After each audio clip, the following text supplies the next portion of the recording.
आज 10 संगठन जो 11 संगठन हमारे एक मंच पर इकट्ठे हुए हैं, उन्होंने उनका आह्वान था कि आज जो ज़रूरी मांगे हैं उनको लेकर के आगे आने वाली जो समस्याएं हैं किसान को, उनको लेकर के आज ज्ञापन सौंपा गया है मुख्यमंत्री जी के नाम डीसी साहब को। और उम्मीद रखी गई है कि इस ज्ञापन के माध्यम से कि वो इस पर संज्ञान लेंगे और जो मांगे हैं ये पूरी की जाएंगी। मुख्य मांगे एक तो जो खाद का जो पोर्टल खोला है इन्होंने, जो खाद की जब जरूरत पड़ती है किसान को, जैसे आलू है, आलू के अंदर कम से कम DAP के 4 से 5 कट्टे 1 एकड़ में लगते हैं, और ये इन्होंने कहा कि साल में 2 कट्टे 1 एकड़ के हिसाब से किसान को देंगे। तो पहली बात तो किसान जब खाद लेने जाता है, क्योंकि उसका जब फसल लगाई जाएगी उसका जो पोर्टल होता है वो बाद में होता है, पोर्टल बाद में होता है और फसल पहले बीजी जाती है। एक तो ये पोर्टल का जो सिलसिला चला हुआ है ये पहले करवाए, और जो खाद है जैसे निरंतर पहले मिलता था उसी प्रकार से खाद किसान को मिले। और जैसे अब गेहूं के अंदर 3 से 4 कट्टे गिरते हैं, कहीं जगह पर बंजर जमीन है उसमें 5 कट्टे भी गिरने पड़ते हैं, 6 कट्टे भी गिरने पड़ते हैं, उसमें भी यूरिया साल में 6 कट्टे मिलेंगे। 6 कट्टों में किसान का गुजारा नहीं होगा। अगर इस पर संज्ञान नहीं लिया गया, अगर कोई कार्रवाई नहीं हुई तो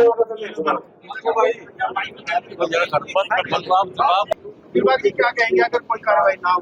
अगर कोई कार्रवाई नहीं हुई तो उसके बाद सीएम की कोठी का आह्वान है। सीएम के आवास पर 1 तारीख को सीएम साहब का जो निवास है वो कुरुक्षेत्र 3 सेक्टर में उसका घेराव किया जाएगा, और जो मुख्य मांगे हैं उनको लेकर के, पोर्टल को लेकर के ये मांगे हमारी रखी गई है। जो पराली की मुख्य मांग है, पराली की सबसे बड़ी समस्या है, किसान नहीं चाहता कि अपने खेत में आग लगाए, किसान को मजबूरन आग लगानी पड़ती है, क्योंकि कई 4-4, 5-5 गाँव को एक मशीन दी जाती है। उसमें हर गांव के अंदर कम से कम 2 से 3 मशीनें होनी चाहिए जो कि हर किसान के पास पहुंचे, और जो उसने फसल बोनी है, आलू लगाना है या मटर लगाना है, वो समय पर अपनी फसल बो सके। ये जो इन्होंने अपना ब्यौरा का जो कराया है, ये ओनली हरियाणा में है, भारत में किसी स्टेट में नहीं है। हम इसका यहाँ भी विरोध करते हैं, किसान को इनको बाउंड नहीं करना चाहिए। हमारी फसल है, हमारी मर्जी है, हम बोने वाले हैं, हम बेचने में है।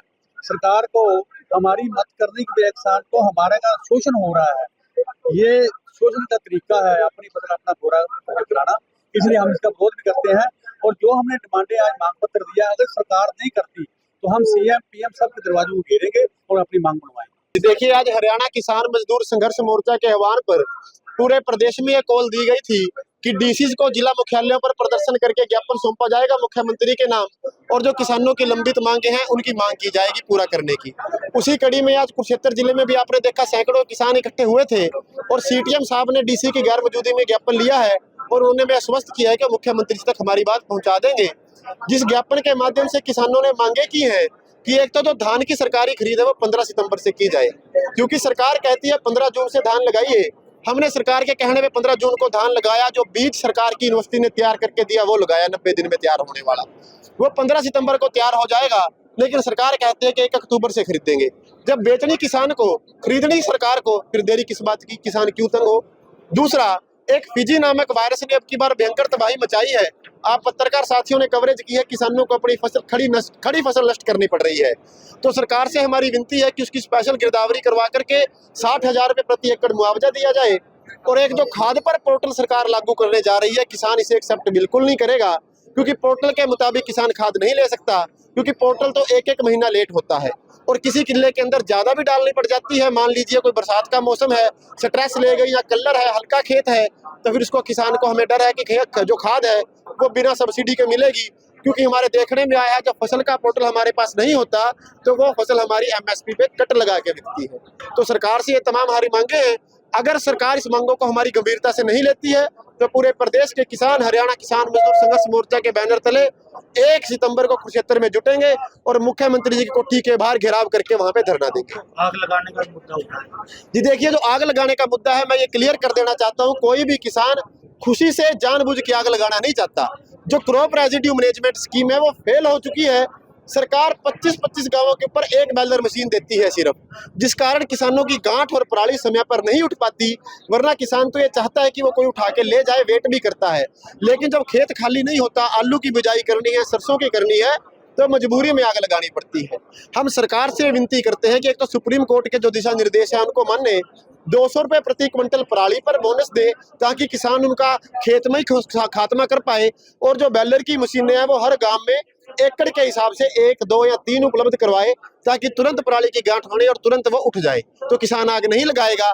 लेकिन अगर वही हालात रहते हैं, मशीनें नहीं मिलती हैं, खेत खाली नहीं होगा, तो किसानों को मजबूरी में आग लगानी पड़ेगी और हम किसानों का पूरा साथ उसमें देंगे।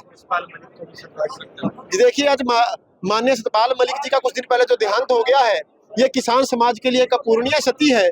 और उससे बड़ा जो दुख, जो आघात किसान समाज को पहुंचा है, वो ये है कि किसानों की आवाज उठाने वाले किसान नेता को राजकीय सम्मान भी नहीं दिया गया, जबकि वो 4 बार विधायक रहे, केंद्रीय मंत्री रहे और 4 प्रदेशों के राज्यपाल रहे। देश के अंदर ये परंपरा है कि अगर कोई एक बार भी एमएलए हो जाता है तो उसको बाद में सलामी दी जाती है मरणोपरांत। लेकिन शायद सत्यपाल मलिक जी से सरकार ने बदला लिया है कि आप किसानों की आवाज उठाते रहे हैं, कि ना तो आपको जीते जी छोड़ेंगे और मरने के बाद भी आपका सम्मान नहीं करेंगे, आपसे बदला लेंगे। किसान समाज इस बात को गंभीरता से ले रहा है और हमारे दिल पर यह चोट लगी है। आने वाले समय में संवैधानिक रूप से इस बात का बदला सरकार से लिया जाएगा।